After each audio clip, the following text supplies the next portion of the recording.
नमस्कार, कानून की बात में आपका स्वागत है। मैं हूं आशीष भार्गव और मुद्दा कर्नाटक से जुड़ा है। कर्नाटक में चुनाव हैं और इससे पहले ही बीजेपी की सरकार ने वहां पर 4% जो ओबीसी का जो आरक्षण था मुस्लिम समुदाय को, उसे रद्द कर दिया था और कहा था कि 2% लिंगायत को और 2% वोकालिगा कम्युनिटी को ये आरक्षण बांटा जाएगा। इस मुद्दे को लेकर सुप्रीम कोर्ट में याचिकाएं, सुप्रीम कोर्ट ने नोटिस जारी किया, सुनवाई शुरू हुई और इसके बाद उस समय सुप्रीम कोर्ट ने कहा था कि वो इस पर रोक लगा सकता है। किस आधार पर इस आरक्षण को रद्द किया गया और किस आधार पर ये आरक्षण दिया जा रहा है लिंगायत और वोकालिगा को, ये तमाम पर वो सुनवाई करेगा इस मुद्दे पर। तो वहाँ पर कर्नाटक सरकार की ओर से ये भरोसा दिया गया था कि फ़िलहाल जो कर्नाटक सरकार वोकालिगा और लिंगायत को जो नोटिफिकेशन जारी किया गया आरक्षण देने का, उसे लागू नहीं करेगी। यानी वोकालिगा और जो लिंगायत समुदाय है उनको आरक्षण फिलहाल नहीं मिलेगा। और इसके भरोसे के आधार पर सुप्रीम कोर्ट ने उसे रिकॉर्ड किया था और आगे की सुनवाई शुरू की थी। उस समय जस्टिस के.एम. जोसेफ और जस्टिस बी.वी. नागरत्ना की बेंच ने ये कहा था कि सरकार ने इतनी जल्दबाजी क्यों की, सरकार ने किस कमेटी की रिपोर्ट के आधार पर ये आरक्षण रद्द किया, मुस्लिम आरक्षण रद्द किया और ये आरक्षण लिंगायत और वोकालिगा को दिया। उन्होंने ये भी कहा कि जिस डेटा पर उस सरकार ने भरोसा किया है, पर पहली नज़र में ऐसा लगता है वो भ्रामक आधार पर ऐसा सरकार ने किया है।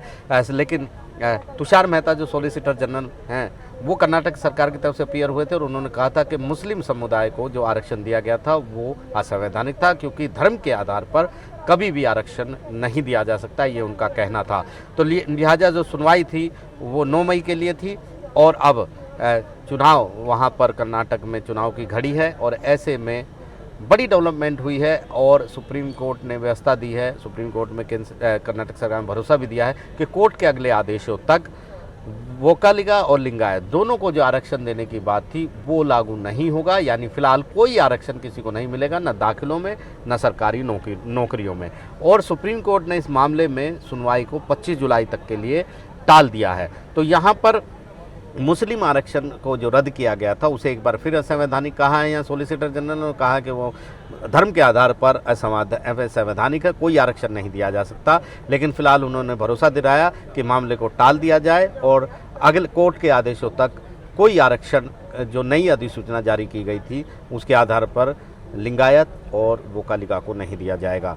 काफ़ी अहम ये मामला है। 25 जुलाई को सुप्रीम कोर्ट अगली सुनवाई करेगा, तब तक कोई आरक्षण किसी को नहीं मिलेगा। लेकिन यहाँ पर ये भी एक घटना हुई है कि याचिकाकर्ताओं की तरफ से दुष्यंत दवे ने मुद्दा उठाया कि किस तरीके से गृह मंत्री अमित शाह और भी बाकी लोग इस मुद्दे को उठा रहे हैं, जबकि कोर्ट में ये मामला लंबित है। ये एक तरह से अवमानना है कि कोर्ट में मामला लंबित है और वो बार बार कह रहे हैं कि ये असंवैधानिक था, इसे रद्द कर दिया गया है, जबकि सुप्रीम कोर्ट इस मामले का परीक्षण कर रहा है। तो यहाँ पर सुप्रीम कोर्ट ने भी नाराज़गी जताई और कहा कि जब कोर्ट में मामला लंबित हो तो किसी भी पब्लिक फंक्शनरी को इस तरह के बयान नहीं देने चाहिए, क्योंकि कोर्ट में मामला लंबित है, इसलिए उन्हें इस तरह की बयानबाजी से बचना चाहिए, कोर्ट की पवित्रता का ध्यान रखना चाहिए और मामले को पॉलिटिसाइज, राजनीतिकरण इस मामले का नहीं करना चाहिए।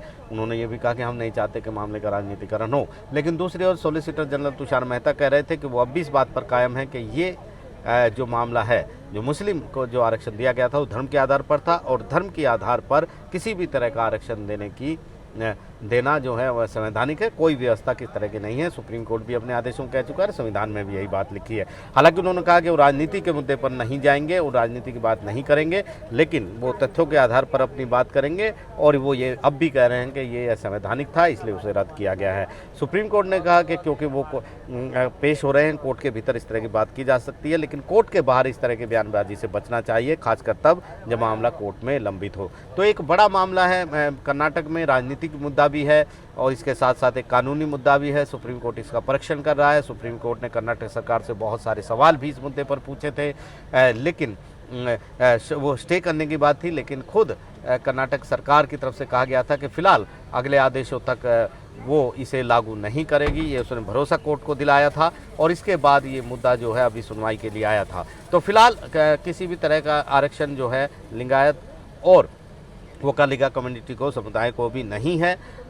मुस्लिम जो 4% जो कोटा हटाया गया था कर्नाटक सरकार के द्वारा और इन 2% इन दोनों को देने के लिए नोटिफिकेशन जारी था, वो अभी उस पर रोक रहेगी, स्थगित रहेगा। किसी तरह का कोई इम्प्लीमेंटेशन, कोई वो लागू अधिसूचना लागू नहीं होगी। तो फिलहाल इंतज़ार अगली सुनवाई का होगा। चुनाव खत्म हो चुके होंगे, परिणाम आ चुके होंगे और उसके बाद 25 जुलाई को सुप्रीम कोर्ट इस मामले की सुनवाई करेगा। हालांकि जस्टिस के.एम. जोसेफ उस बेंच में नहीं होंगे क्योंकि वो जून में रिटायर होने वाले हैं और 19 मई जो है सुप्रीम कोर्ट का आखिरी कार्य दिवस है और उनका भी। नई दिल्ली से आशीष भार्गव, NDTV इंडिया।